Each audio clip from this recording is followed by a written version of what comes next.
Now, I'm a big fan of Johnny Marr, but I must say I could not tell at all which track he is playing on. So, can you tell me which track he's on? He's on two tracks. He's Okay. on Heaven, and he's on Central. Okay. Okay. Yeah, I guess in Heaven, none of the guitars are me until the second verse. Like he's basically doing the first verse and the first chorus. Alrighty. And the first chorus is like a breakdown kind of chorus, Mm-hmm. if I'm remembering correctly.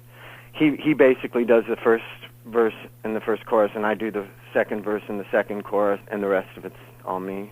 He's playing multiple guitars there. You know, he messed around a lot, and he basically, you know, we just had one night. So while he was here touring with Modest Mouse, so we just like he just heard the songs once and just fiddled around for a few hours, and then when we mixed, we figured out how to make it like work in the structure of the song. And that was our approach for all the songs, was to kind of record a lot of tracks and figure out in the mix how we were gonna. I mean, I say we, it was me, but figuring out in the mix like which instruments are going to be used in which section, and you know, doing a lot of tape edits and stuff like that. And then on the other one, Central, he did an acoustic guitar that's Right. Okay. strumming. Yeah. And wait. Did I say Heaven? I meant Enough of Me. Okay. Yeah. Enough of Me is the one where he plays on the first verse and the first chorus. He played on Heaven, but we didn't use it. Maybe you Okay. should print that.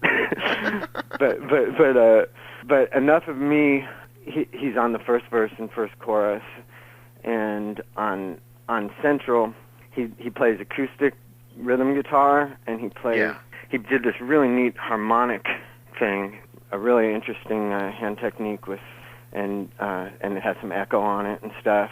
There might be one other part on Central that he plays, but I can't remember. I haven't heard it in a while. Now, did you give him any kind of direction, or did you No, just play and I that's the thing. Like I've kind of learned from making records for a long time that if you really want to capture a good energy on a record, mm-hmm. it's best to just, first of all, to have only people playing with you who already would have a sense of what you're doing and are already sort of have a soul connection to what you're doing, you know. Right. You don't want to have somebody just because they can technically play, but, you know, you want to have somebody who understands your point of view that you write music from, you know.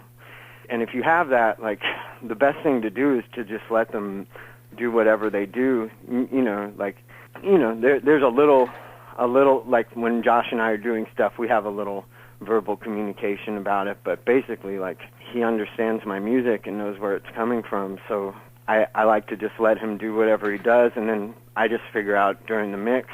It's so easy in the mix. Sometimes when people are too quick to sort of judge something, like, oh, that doesn't work right for this section, or that's taking over too much. Like, they're not using their heads and thinking ahead with how much you can do when you're mixing. You know, like with EQ and effects and treatments and stuff.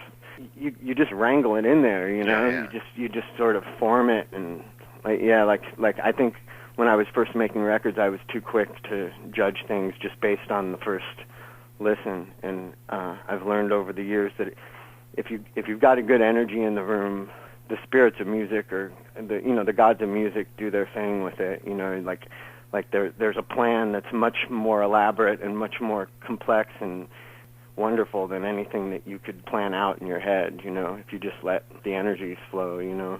Now, so I didn't say anything to Johnny. I was just like watching him come up with stuff. It was really educational, you know, because I've learned so much from his playing. To see that he wasn't, because I come at playing from a real, the theoretical symbols for things are real prominent in my mind all the time when I make music. Mm-hmm. Even if I'm totally breaking all the rules and playing atonal notes and all that, I know what intervals they are, and you know, when I'm building chord upon chord, I know what the intervallic relationship is, you know. And with him, he doesn't have that. I think he just learned to play music from doing it and from playing along with old records and stuff.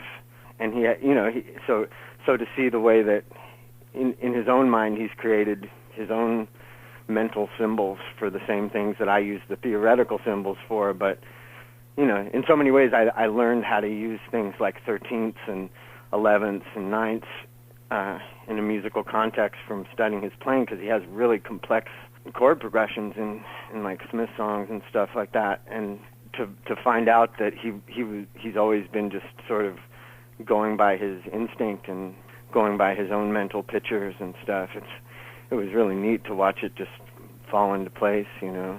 Now, I'm fascinated. Is it possible for a player as yourself to turn that off, though?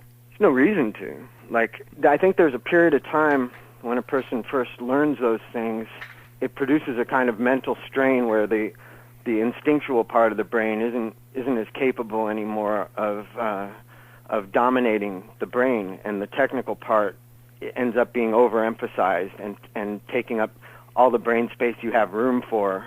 You use up all the brain power you have available to compensate all these technical relationships and things like that. But once it becomes the same thing as talking or something, you know, once it becomes the same thing as, you know, what the word man means, and it's not a strain to think of a man and to have the word man in your head.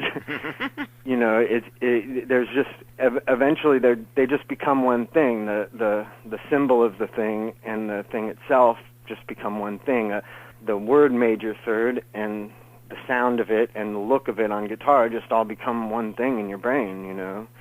You might be using a bunch of different guitars on the album, but if I had to pick a predominant sound, it does sound like a Strat mostly. Yeah, that's on all this I'm using. I don't think I played any other guitars. It's hard to remember. I might have used an SG on the solo of Central, but I think I might have just made the Strat sound like an SG with an English muffin electro-harmonics effect. I basically used all the same gear that I use in the Chili Peppers, you know, just the Marshall Major and Jubilee and my 62 Strat and my 57 Strat. There's so many cool sounds on this record, but if I had to pick one, it's the solo in the song Enough of Me. I think that's my favorite one, too. There you go. What kind of overdrive are you using on that? Yeah, I think that's an English muffin, and I didn't play that through the Marshalls. I played it through a Fender Bassman. Okay. Because I wanted to get real low frequencies. Yeah.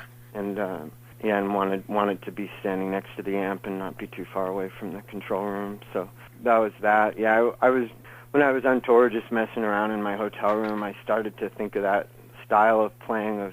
I was just messing around a lot with, instead of thinking of one note as one note that leads to the next note that leads to the next note, to sort of divide the guitar into pieces. So you're playing low notes alternately with high notes that have, you know, a stretch of a couple of octaves at least, and then it forces your brain to have to sort of think in two directions at once, even though the notes aren't happening at the same time. Which I remember on my first solo album, I did a lot of that, where I was playing acoustic guitar parts where they kind of had a bass note and a high note that were at least like an octave and a third away from each other or whatever. But in this case, it's a single note guitar line, but your brain is sort of thinking of the whole neck. Once you do it for a while, you start to just think of the whole neck as one thing, and you don't stay in those boxy patterns that guitar players tend to stay in, you know. And so it was just a fun, like, at first it was just like a fun mental challenge to think that way, and then by the time I played it on the album, I had been doing it a lot in my room. I did a little on stage, but it's so different from the way I normally played that I wasn't really enjoying doing it in the band. Well, it's an amazing solo, just totally mind-blowing. Thanks, man.